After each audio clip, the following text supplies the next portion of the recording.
For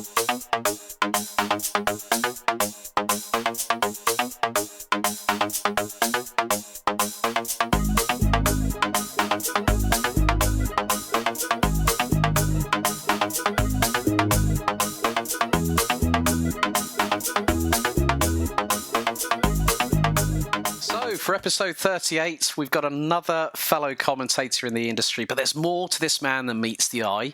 So welcome along for episode number 38, John Ratcliff, buddy. Hasn't been long since we last caught up. How you doing? Doing super well, thank you. Yeah, when you said that, I was a bit worried about what you might actually go on to there. What secrets am I hiding? But no, mate, super excited to be here. Thank you very much for having me.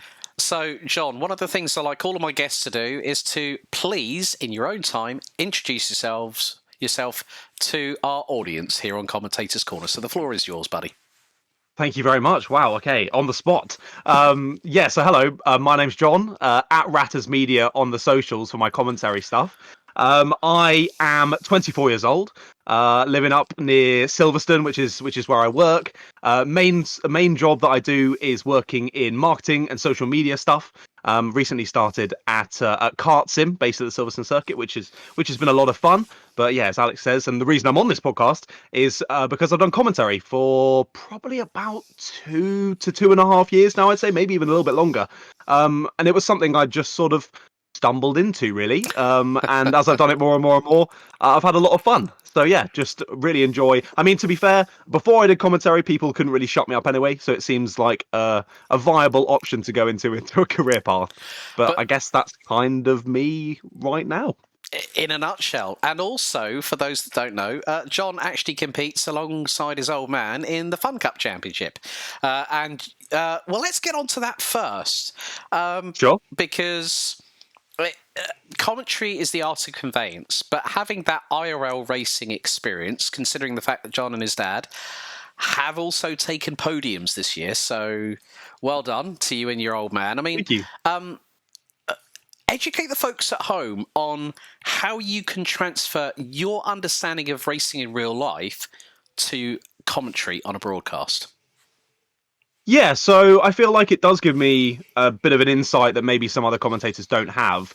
And obviously, when you get behind the wheel yourself, there's so much to learn. And it's the same as I've been speaking to other people who maybe do the sort of clerking and scrutineering side of things, of there's an angle that you just don't really get if you've not been out there yourself. And I think it really helps in certain cases as well when we're watching battles going on out on circuit, is that I can sort of put myself in the place of the people who are in the battle, and I know what I would do in that situation, so I can then sort of explain what I think they're going to do, and hopefully that then happens and I look really smart. Sometimes it just goes out the window and it's like, oh, okay, they've just gone crazy and they've not followed anything that I would have done. But yeah, I feel like it can give me a little bit of an edge. But equally, I've only been racing for a year now in cars anyway. So I'm still getting to grips with it very much myself. So yeah, it gives me a little bit of an edge, but nothing crazy, I would say, on top of a normal commentator. But I really enjoy doing both, and they sort of complement each other, which is nice. It's always nice to hear that kind of insight, John. I mean, let's get on to the commentary side of things. Now, for those that are regulars at Rye House, for either the IKR series or, of course, Rye House Pro Kart, Mark Beaumont, you are definitely being collared to be on the show at one point.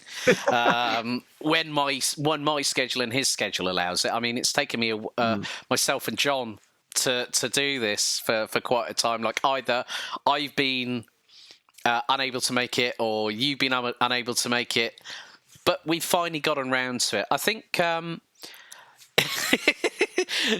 Ratcliff celebrating like he does on the podium. Excitement. I do it in the comms box as well. Mate, yeah, that happened many a time when we were at Buckmore Park, because I think RHPK is a championship that you, me, good old Chris McCarthy, we've all been a part of it. Yusuf bin Sahal has been a part of it. It really is the epitome of grassroots karting, dual GX 160s, those wonderful rumbles as they absolutely mash the throttle coming out of the corners, and great toe-to-toe action. When you did your first RHP broadcast, how big were the nervous butterflies in your stomach, my good man?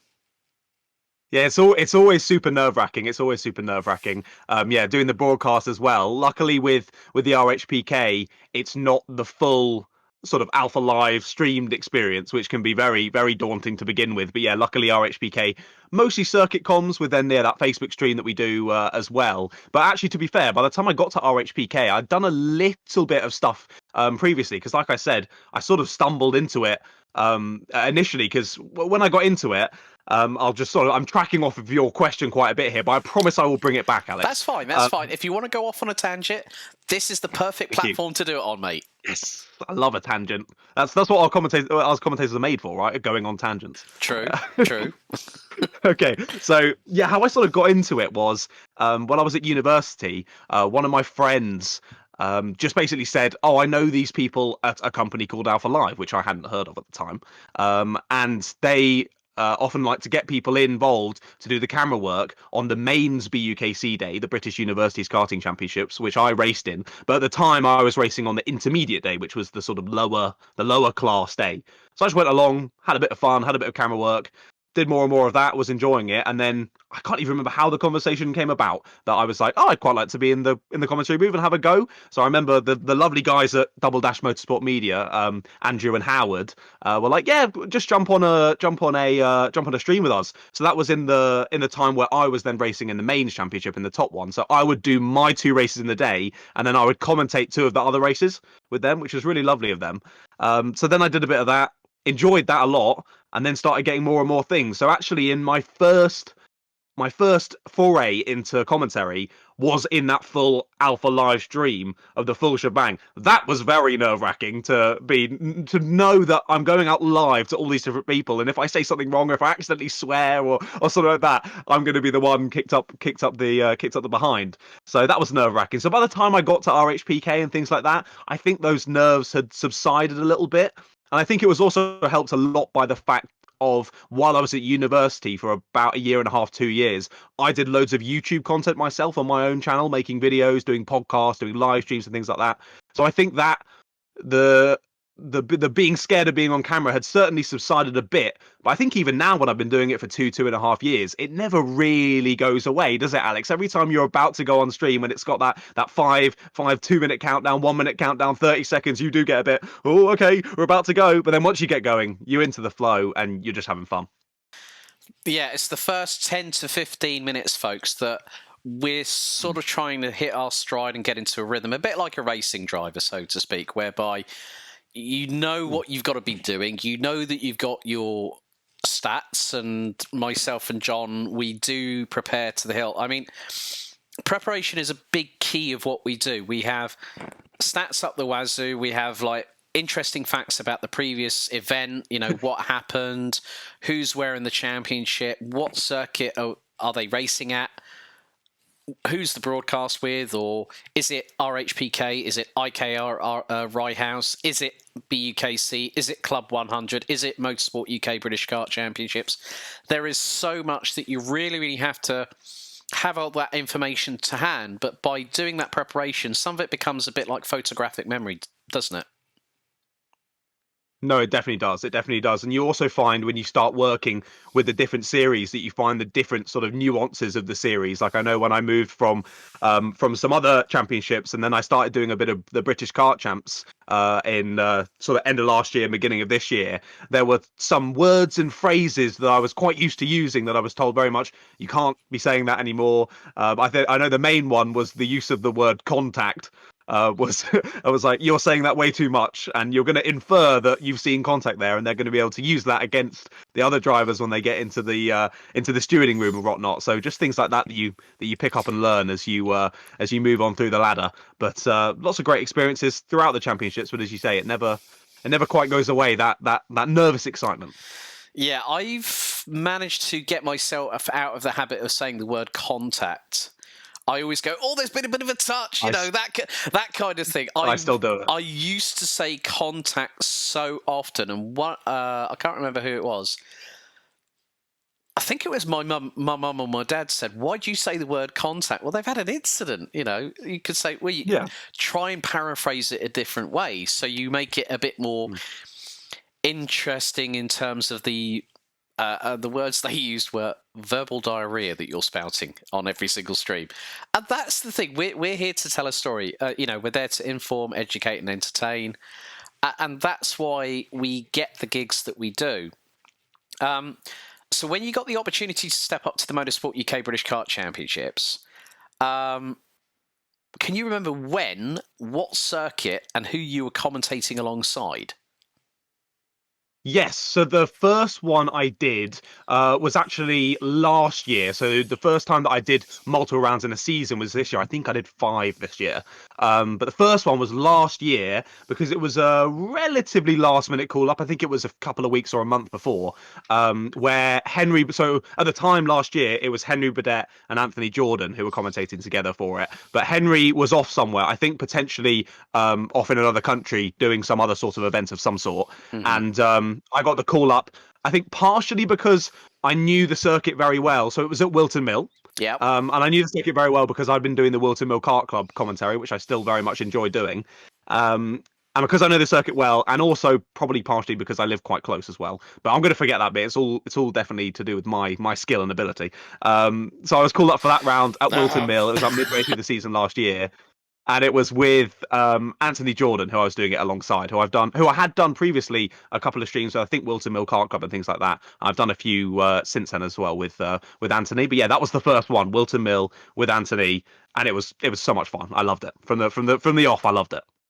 Yeah, because myself and John, we actually worked together last year on, I think it was round 6 and I think it was 9 or 10 of the Yes, Wilson Mill it was. Kart Club Championship last year. And I still remember when we both got to the circuit and it was absolutely saturated. We were like saying, Auges was more like the river, or it wasn't an estuary. It was like biblical wet weather conditions, and it got to the point so bad where we were doing the comms, where we had James, our good friend, Mr. James Fitzhugh, on directing and producing.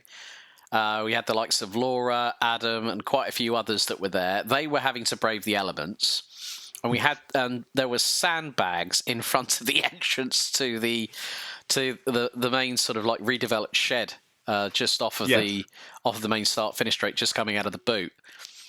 And it was really, really funny because I was you said, "Oh, good morning, welcome along to Wilton Mill Kart Club for da da da da da." And alongside me is Alex Godfrey. I said, "Morning, John. I'm just waiting for Noah's Ark to part the seas and to part the seas to come in a minute." And it's just one of those things that when we have those different kind of situations where we can laugh at a situation, but then have to take it incredibly serious because it is all about that entertainment factor, isn't it? Where you've got, like, you're seeing the marshals down through Ashby, down through Auges, and they're having to sweep away the water, and it's not going anywhere. It's just like literally bow way forward, hits the curb, comes back. So like they're there for like about 10 minutes, and it gives us an opportunity to sort of like natter and talk about random things, doesn't it? Yeah, you've got to be good about talking about random things if you want to be a commentator. Because yeah, particularly in moments like that where there are stoppages because of the weather or stoppages because of incidents and things like that, and you've got to fill the time. That's where you earn your money as a commentator. Because shouting over the racing, at least in my personal opinion, is relatively easy, particularly if it's good racing. You just get into it and the flow happens. But it's when you have to try and fill that space and you're like, oh, okay, I don't really have any notes for here. But that's when it's good to have a good commentator alongside, like yourself, where you can just bounce off each other and have that fun and have that banter. And like you were saying, it's very serious. You're there to watch serious racing. People are wanting it to get good results. But I think at the end of the day, even when you move up to those higher levels like British Kart Champs and European karting and things like that, people are spending a lot of money. It's very serious. They're wanting to go somewhere in their motorsport ladder. But at the end of the day, we're all just trying to have fun. Whether you're racing in it, whether you're watching, whether we're in the commentary box, whether you're whatever. We're trying to have fun. We're enjoying motorsport, and it's all about just being positive at the end of the day. So, yeah, working your way through those moments and keeping it interesting and exciting for the people watching at home, and keeping it nice and light-hearted as well. I think we're pretty good at that. Yeah, that's very much the case. Of course, John has not only done IRL commentary in terms of pretty much being karting, but also you've dabbled in the sim racing world as well. If I remember correctly, the GT Challenge with Motorsport Games, you were working alongside John Monroe for a bit of time. John, I still need to contact you as well. That's another one I need to name check in this episode. But you still get the same buzz, the same excitement, even though it's sim racing, don't you? Oh yeah, for sure. That was amazing to be able to do. That was my first time ever being in a proper studio. Because of course, yeah, with the sim racing, with real life commentary, we don't usually have a comms box cam, do we? Really, of course, for the RHPK one, doing the live timing, the comms box cam made a lot of sense. And I think the only time I've ever had it was at one of the British Kart Champs round when we were at Lark Hall. They're in the old W Series building. So they have like all cameras pointing out of the roof and stuff, and it was very odd. I've realised I've gone onto that tangent of thought, and I've sort of forgotten what the initial point I came from was. Alex, where am I coming from?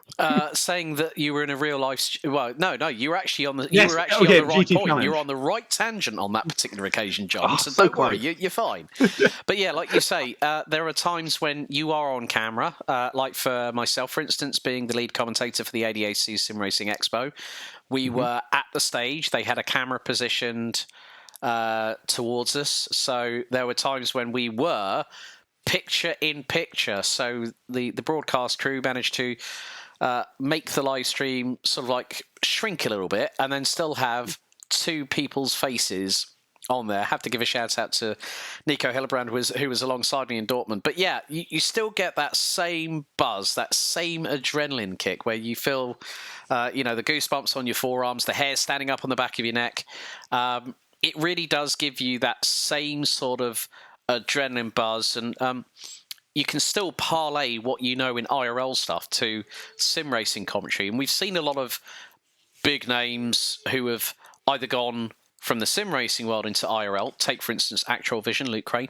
Paul Hmm. Jeffrey is another big example of that. Very true. Lewis McGlade, also another one who's gone from, who's been alongside with George Morgan, Ewan O'Leary, Arjuna Kankapati, and Will Vincent, where where you've seen people like Lewis, who's now the main commentator for GB3 and GB4, and I'm really, really pleased for him to have that opportunity. And then you see people like me who had been in commentary for like 2-3 years before the pandemic hit, and then we then came through. So it was like myself, you had John Hindhaugh from Radio Le Mans, the voice of the British Touring Car Championship, and Fanatec GT World Challenge powered by AWS, the man, the myth, the legend that is Mr. David Addison. It really is good to see that people are getting opportunities on both sides of that line that has been irreparably blurred to within extinction. Yeah, no, it's been massively blurred, hasn't it? People are coming through. It's just like the racing, isn't it, nowadays? Because obviously it was always you'd come up through karting, you'd do karts, you'd go into lower formulas or Janetta Juniors and things like that, and you'd slowly move up the ranking and go. But now it seems it's all sort of spread out a bit in that racing term. Anyway, you can jump in through sim racing now because it's so realistic. It's obviously it's never quite going to be exactly there, but it's close and close enough. And there's so many transferable skills. I'm on the racing, using you can learn the racecraft all on the cheap, in inverted commas, cheap simulator, and then you can put that into your real life racing. And it's the same with the commentary. There's so many more people that are now getting involved from sim racing, also due to that low barrier of entry as well, which is great because people can just make their own sim racing leagues and race in those, and people can then say, "Oh, I'll have a commentate over that."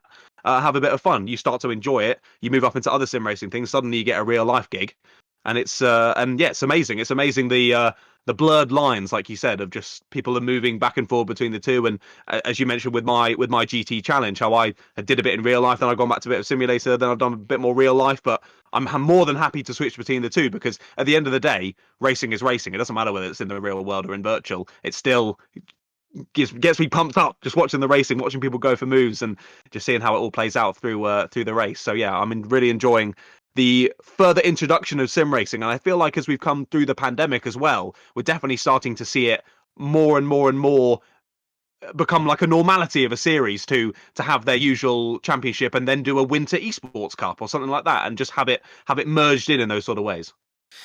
Yeah, I mean, especially now, 750 Motor Club are going to be doing a winter series with Chris Stevens, who's going to be doing that. He's going to be commentating Cool. on that. They've got Also, the Enduro KA Winter Series is back for another winter period as well. I had the opportunity of commentating on that at the Brands Hatch Indy round, and I think that was alongside Adam Weller. I was actually in Belgium that weekend doing, I think it was either B&L Karting Series or Euro Trophy that weekend. And they went, "Oh, are you available?" And I went, "Yeah, not a problem at all. I might have a bit of a husky voice because like I'll have done like 3 days worth of commentary, and it's never that easy when people think, how do you keep going? Well, the adrenaline keeps you going, the excitement keeps you going, and seeing racing, those 3 things will mean that a commentator might have a husky voice. I mean, I still remember this year I did, I think I did the B&L Karting Series opening round. And then I drove to Charleroi, stayed at the Novotel that night, and I then ended up doing a 3-hour broadcast for Sim Racing GP. And my voice started getting raspier and raspier as the broadcast went on. We got to about 7 minutes to go, and we had a really, really good battle. I think it was for 6th position overall between a Ferrari and a BMW at Spa-Francorchamps. And it was just, I think I was going for about 6.5 minutes without the other guy getting a word in edgeways, which sometimes tends to happen.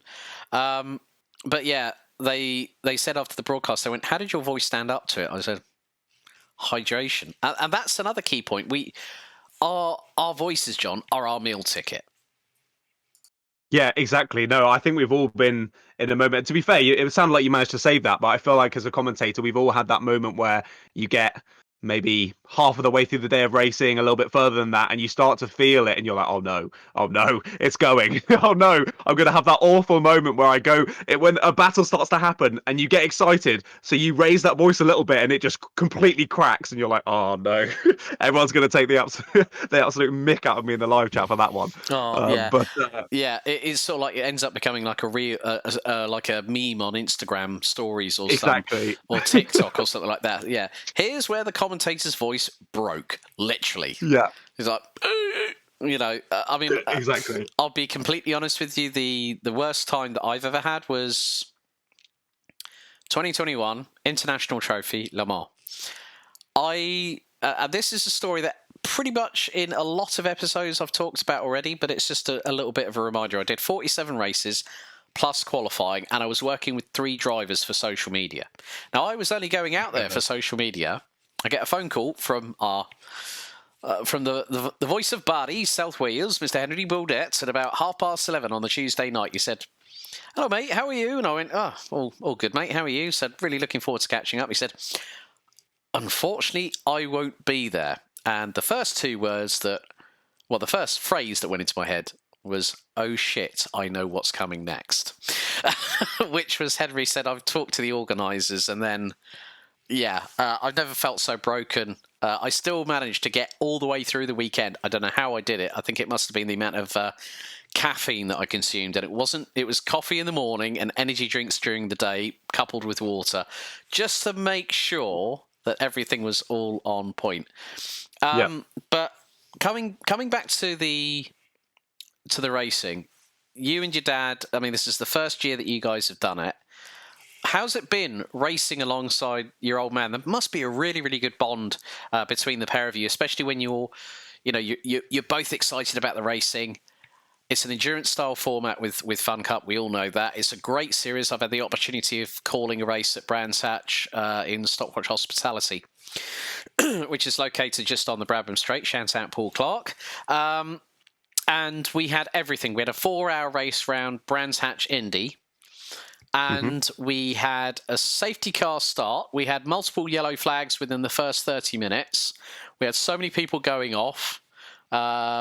We then had a red flag with 90 seconds to go because with 10 minutes remaining, the heavens started to open and the weather deteriorated rapidly because then we saw multiple cars flying off, like off at Paddock Hill, up at Druids, through Graham Hill Bend, through Surtees and McLaren. It was like everyone was grass tracking and I just went, this ain't going to last much longer. And then Adam Johnson, who I was working alongside, he went, yep, and they've called a red flag. It's 90 seconds to go. Red flag has been called. They won't start this race, restart this race. So I think FunCup from just, John, if you want to tell the folks about what FunCup is and explain the format.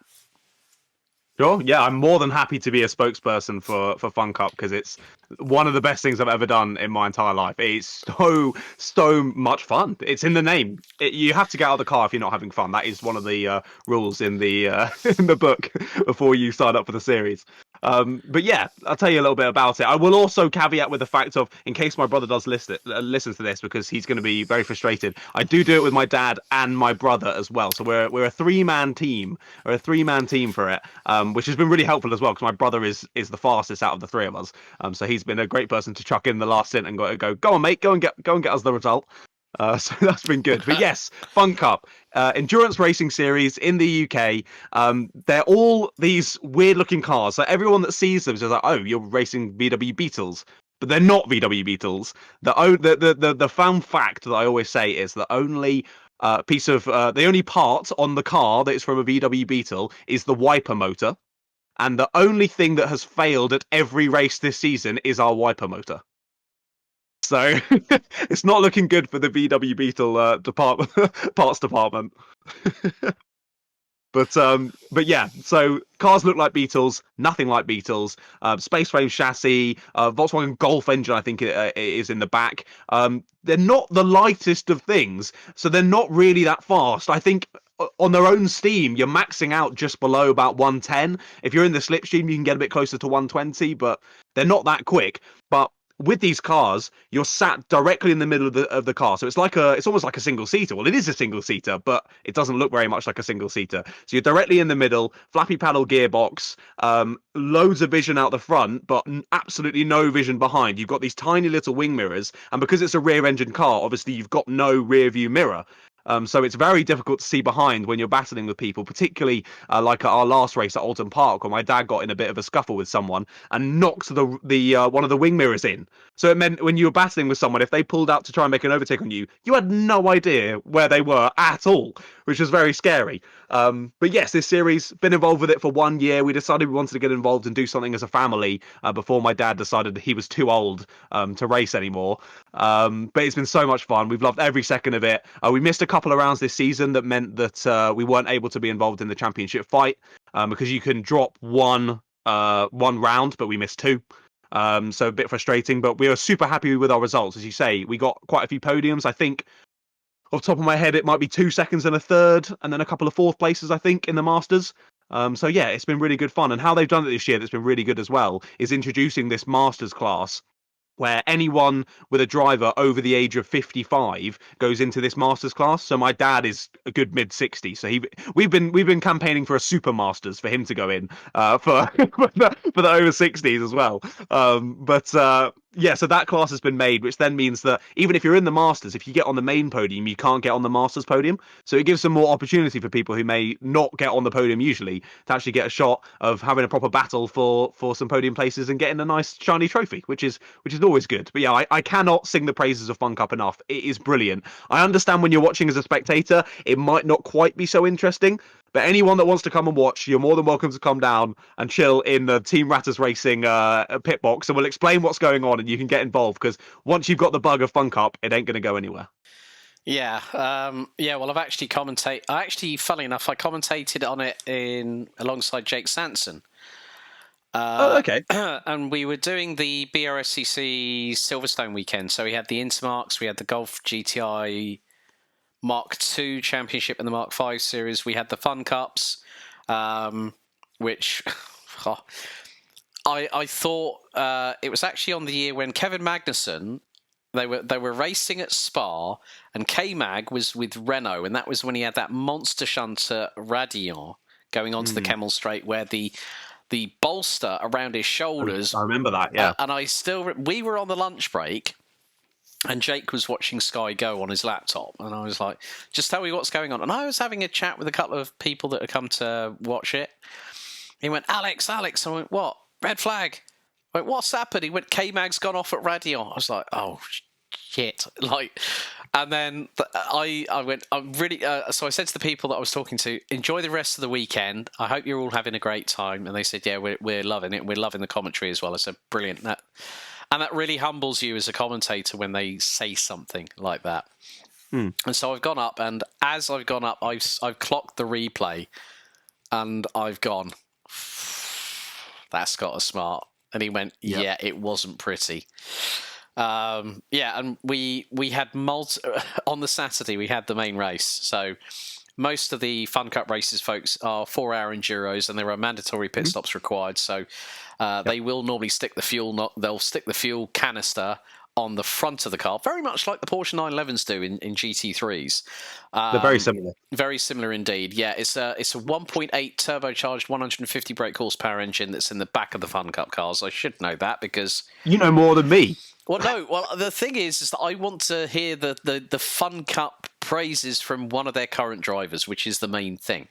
But yeah, we had rain so often that weekend, and it was the weekend when Jack Goff was running with IHG Racing, which was part of West Surrey Racing, and the BMW 125 IM Sport. And there was a little tornado that went past Silverstone and ended up at Rockingham and took out Jack Goff's hospitality. And Jake Sanson stopped apologising for it. It's too long since then. I think it was 2016 when that happened. But yeah, it was such great fun just commentating on. I mean, you have to, and we had the legend that is Jamie Peters-Ennis in the pit lane, and what a legend! We love Jamie. Jamie will remember that weekend because he was in the pit lane, and I cannot remember the amount of receivers that he went through because it was absolutely peeing it down. It was properly wet on that day, and we felt so sorry for Jamie on what was going on. We really felt sorry for him. But yeah, I mean, it's a great championship. So, you know, folks, if you do want to find out what FunCup is all about, just type FunCup in Google. And also for those that want to see a mammoth grid of FunCup cars roaring around Spa-Francorchamps, the 25-hour FunCup race at Spa is one that really, really does showcase how chaotic FunCup racing can be. And there have also been some FunCup UK teams that have won the 25 hours of Spa. And also, there's another bit of information that you will now learn as well, that Kronos, in partnership with Team WRT, actually helped to build them in Belgium. So wow, it's quite funny how one person is able to provide some knowledge and someone else is able to provide another bit of knowledge about that. Right, now we're going to get, after that initial load of chit-chat, which is really, really cool. I've got some standardised questions, but I always try and sort of mix them up a little bit for my guests. So, John, what have been the biggest highlights of your commentary career so far? Whew. Yeah, you're starting me off slow, Alex. Thanks for that. Oh, they get better. They get better. Oh, God. One particular highlight. You really put me on the spot there, mate. Of a particular moment, I honestly can't pick you out a particular one. If there's two or three that you can think of that have been highlights, then you know I'm happy to give you the benefit of the doubt on that one. I mean, to be fair, I think a big highlight for me, actually, on a personal level. Obviously, I think that the obvious answer that came to my head was getting the call up to be involved with the British Kart Champs, because that's amazing to be involved with the national series of karting in the UK. Fantastic. But I think my actual answer will be commentating over my friends in the British Universities Karting Championship, because there's nothing more fun. Obviously, I'm remaining a neutral on the commentary. I mentioned that I was ex-Cardiff, and I may bring up Cardiff maybe 20% more than the other teams. But equally, I'm not going to call a battle. If a Cardiff driver clearly drives into someone else, I'm going to call it as I think that was probably their fault. But that initial season where it was the first year that I was out of university, that I no longer was eligible to race with the team because I was too old. That's how the Universities Karting Championship works. That I was then out of the team, but still being there and being involved and being able to be the one that talks through the action of my friend's races, that then they get to watch that back with their friend being the one who is talking over it and having those memories and those clips to take home. I think it's a big one for me, and that's why I love being involved with BUKC every year, because it's one of those championships that I've been involved in with the past and I've thoroughly enjoyed, and I want it to just keep getting bigger and better. So yeah, doing that and being able to commentate over my friends is really special.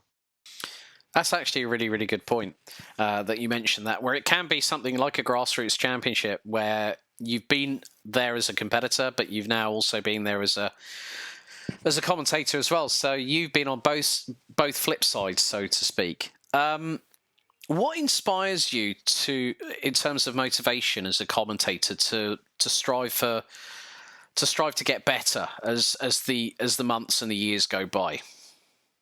Yeah, I don't think I really do anything actively to get better. I think the best form for me anyway is the consumption of other people commentating.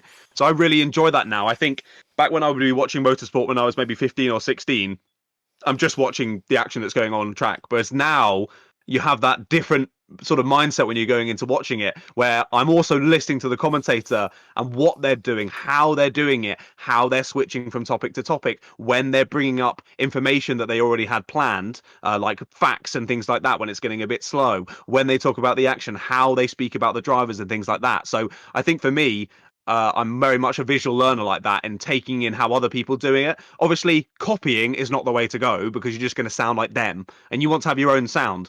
But using what they've done, morphing it slightly into how you want to bring forward, and then just continuing and trying to get better and better every time. Because obviously, it's not something where you're just instantly after a few things going to get so much better. It's very much a constant, slow process of slowly improving. And I think if you'd asked me through my career, I'd probably say I don't think I've really changed that much. But actually, then if I go back and listen to those first ones, I've changed so much of how I go about things and how much more calm and considered I am with it, rather than just wanting to get the words out and blurting through things. So I think it's just a slow, constant process. And I think being involved with the other commentators in the space and learning from them, with the people who have more experiences, is a big one for me, certainly, considering with the fact I mentioned earlier, I've only been doing this a couple of years. Like you mentioned, when you were commentating with Jake Sanson in 2016, I was doing my GCSEs, mate. So it's really been a, a slow process, but it's been great. You make me sound like an old fart. Well, I do that to myself most of the Sorry, time mate. anyway. Don't. It's no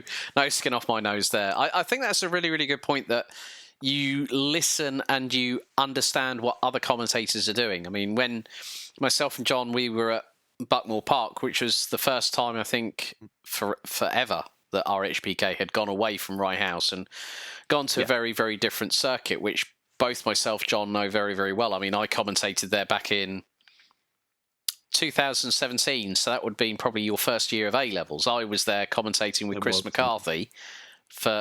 Actually, it was Andrew Mather from Double Dash Media Management. Because Chris actually called me late in 2016 and asked me if I wanted to do commentary. And I said, yeah, I want to give it a shot. So my first gig was April 2017, Rye House Pro Kart, third round of the Summer Series, and I was on me Todd. So I didn't know anybody. I went in there completely wet behind the ears. Yeah. And we also did Daytona D-Max for quite a few rounds together. And then Chris gave me the call pretty much, it was a year later, 2 weeks before the first round of the Euro Trophy at Karting Genk. So Chris is forever in my debt as being the main person that really sort of helped give me the opportunities, and I'm forever thankful to that man. So many happy returns, Mr. McCarthy. You've hit 30. Welcome to the club. Welcome to the club. You're so old, Chris. You're so, yeah, mate. I said, wait. I'm going to say this, Chris. Wait until those grey hairs start showing, mate. You can't keep them at bay, unless you want to use Just for Men, of course. I digress on that one. Maybe he already does. Who knows? Who knows? Who knows? He might use Just for Men. He just isn't saying it to anybody yet. McCarthy, your secret's out.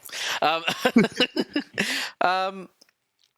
think that's, like I say, it's a really, really good point that you're learning and understanding how you could possibly parlay what someone else is saying and use it to complement and adapt it to yourself, because we all as commentators have our very own different personalities. I mean, the banter between myself and John Rye House Pro Kart, which is actually live on YouTube still.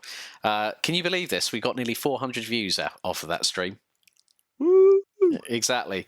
And the thing was, it actually had me and John on camera. And then we had That the was probably why it didn't get 500 or 600 views.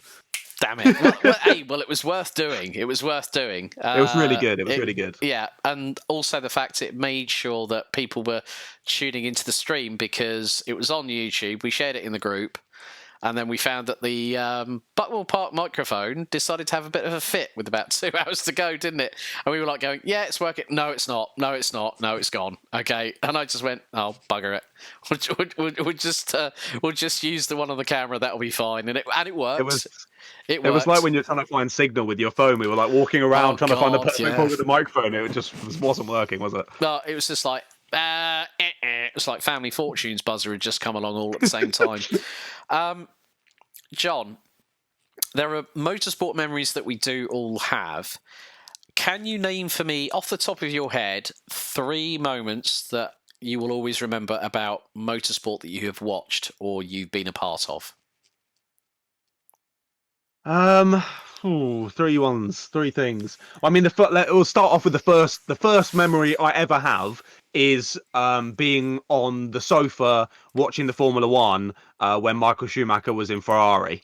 So the F2. So equate with my age, whatever the year is. That's also how old I am. It's very easy, actually. I'm quite lucky in that regard. Yeah. So whatever the year is, that's how old I am. So the F2004, I would have been 4 years old. Such moving through. So I was properly young when he was there, right at the end of his Ferrari career, actually. So that's probably the initial one of being sat on the sofa. And obviously, when you're a kid, you support whoever's the one who's winning, don't you? Really, as a child. So yeah, I was all decked out in Ferrari red, and I loved it. Then probably moving through.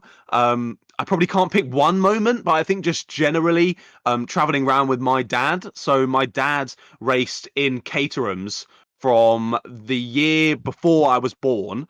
So I think it was the start of 1999 that he started racing in Caterhams, or possibly end of 98, and he continued that through until about 2015 or 16. I want to say he was racing Caterhams like pretty much the only thing he was racing before we started moving on to some other things. So that was a huge shaper for me because he was doing all these championships in the Caterhams, and it would often mean that he would be going down on the Thursday by himself to make sure he was there for Friday testing. Then my mum would pick me and my brother up from school. She would take us to whatever track we were going to, Alton Park, Snetterton, Donny, up north to like places like Croft and things like that. And it would just be the whole weekend thing. And that was kind of our family thing to head off together, do the whole weekend together, support my dad, and have the whole family there, which was lovely. So that's definitely, I've got a lot of memories as a kid, particularly riding around the paddock and riding on the circuits.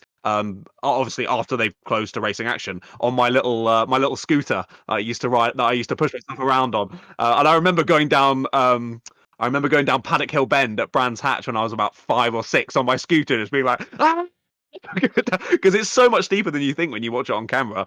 As a 5-year-old, I was loving it. It was like a roller coaster. It was brilliant. But third moment, I'd probably have to say, well, I nearly won a race in the BUKC. That was a pretty good moment.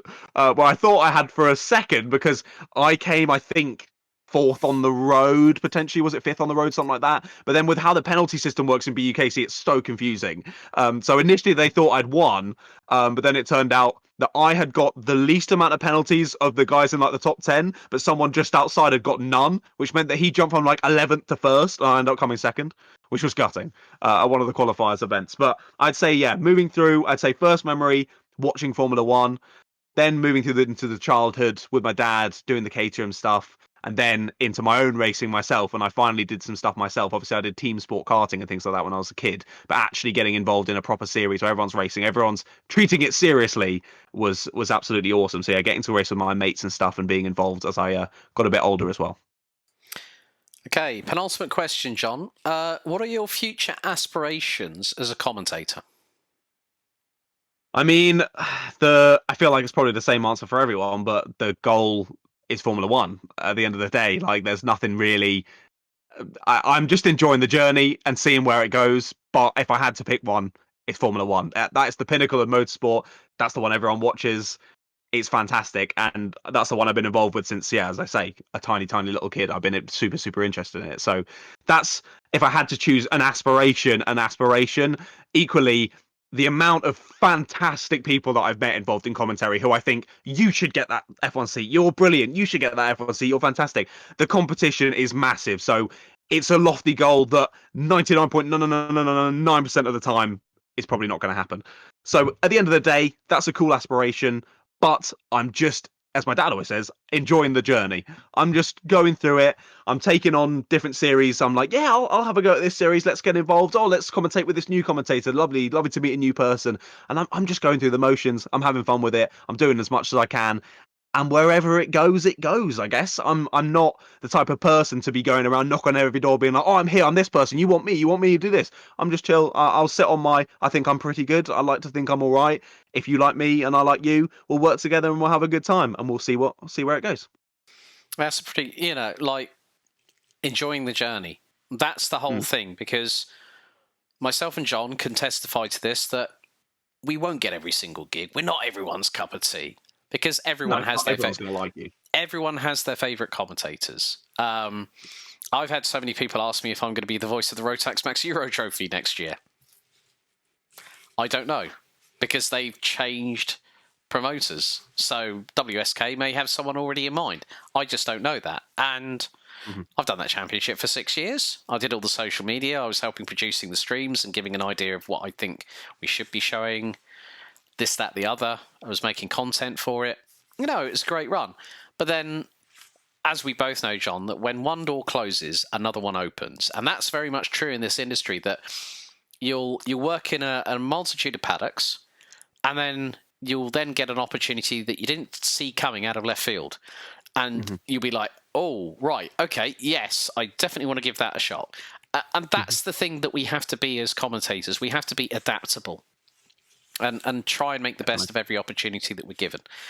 But we come to your final question, Mr. John Ratcliffe. And this is where I flip the script, but it's for very, very good reason. So I'm going to ask John this question, and then I'm going to give my particular response. So, John, your final question is as follows. If you had no budget, no budget limit, no cost cap, unlike in Formula One, you can choose a road and a race car, and for each car, you can decide which track globally you can drive it at. So have a little think about that one, make your decision, and tell me why. So I've got to pick a car and a circuit. No. You've got to pick a road car and a circuit. Okay, sorry, gotcha. Yeah. And a race car and a circuit. Understood. So John will give his response first. Then I will give my correlating answer to that. So I will then echo, in some respects, what John has decided on. So John, over to you. I think with a road car, it's probably got to be some sort of Porsche or maybe a BMW M2 competition for a road car to take on a track. Would probably have to be one of those. Good power, nicely balanced, fun to drive. I've been out not driving either of those, but passengering those at some circuits, and they're a lot of fun to be involved with. So I can imagine they're a lot of fun to drive as well. Am I choosing a road for this car or a circuit?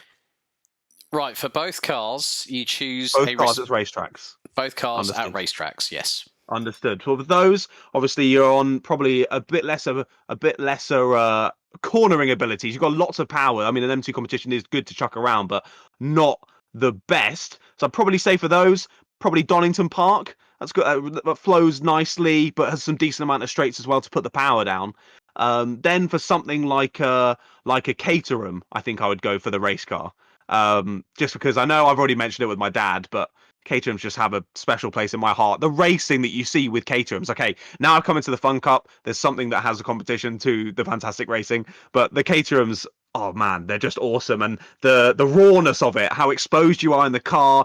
When they're overtaking, you can always lean over and just shake the other person's hand. You're about 2 foot from the ground, so when you're doing it 70 miles an hour, it feels like 700. They're fantastic, and I love them. For those, there's got to be somewhere tight and twisty that you can chuck around. I'm trying to remember. In my head, I always get confused between Cadwell Park and Mallory Park. Which is the one with the tight and twisty section, sort of in the forested area, and you've got like lots of ups and down bits? Is that Cadwell? Well, Cadwell's got the jump in it, isn't it? When the motorbikes normally go over it. So Yes. I think it is Cadwell. I think you're right. It is Cadwell. It is Cadwell. So yeah, I would say an M2 competition. Let's go with at Donington, and then a Caterham at Cadwell. I would say. I know that's quite British centric on the circuits, but they're my favourites and they're ones I've been to, so they're the ones I'm going to pick. Okay, right. I will see your BMW M2 competition with a Porsche. A 718 Cayman GT4 RS. So Nice. the big daddy of that one. Big which boy. I have to say they are absolutely awesome. Absolutely awesome, those cars. My pick for that particular vehicle would be Silverstone.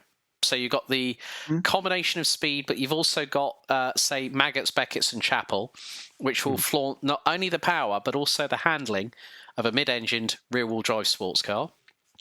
So that would be my choice. I am also going to say Caterham's, and I'm going to say Donington Park Grand Prix. Now, the reason why I say this is that myself and Scott Woodwist were doing the BRSCC Caterham weekend in, I think it was 2018 or 2019, I can't remember, but we were doing the BRSCC Caterham weekend at Donington Park. We had Mazda MX-5s, as well, and the racing between the Caterhams was just crazy. We were seeing them 3 abreast, so they were coming out of the Fogarty S's, going down to the Melbourne hairpin, and there were some proper late sends. It was like either round the outside, up the inside. It was a real shame because Sir Chris Hoy was due to be on the grid, but then the man who ran Caterham cars at that particular point, the CEO, ended up in his car for that weekend, and I was like gutted because oh shit, no Sir Chris Hoy. So there you go, folks. So we were pretty much. I will have to say, from a racer's perspective, choosing the GP is absolutely sacrilege for Donington Park. I can't lie, mate. But the thing is, I'm bringing my IRL commentary. Yeah, for commentary, I'm sure it's fantastic to commentate over. To drive that loop is horrible. But to each their own. John, it's been an absolute pleasure, mate. Some people love it. Absolute pleasure having you on the show here for Commentator's Corner, of course. Don't forget to follow him on the Relevance on Ratters Media on Instagram and on Twitter as well. But, mate, enjoy the rest of 2023 and good luck for 2024. Thank you very much, mate. Yeah, all commentary sort of come to an end now for 2023. So looking forward to the next year. It should be good fun, and I'm sure we'll link up again at some stage, Alex, to put some fantastic commentary together. Brilliant. Thank you so much to everybody that has continued to watch along or listen along to Commentator's Corner. Of course, you can see this as part of the now YouTube podcast section on YouTube. So not only is this a dedicated playlist, but also a podcast playlist as well. We're also on audio on Downforce Radio, the nation's motorsport station, Amazon Music, Apple Podcasts, and Spotify. So thank you very much, everybody. If in doubt, flat out, and we'll see you next time here on Commentator's Corner. Goodbye.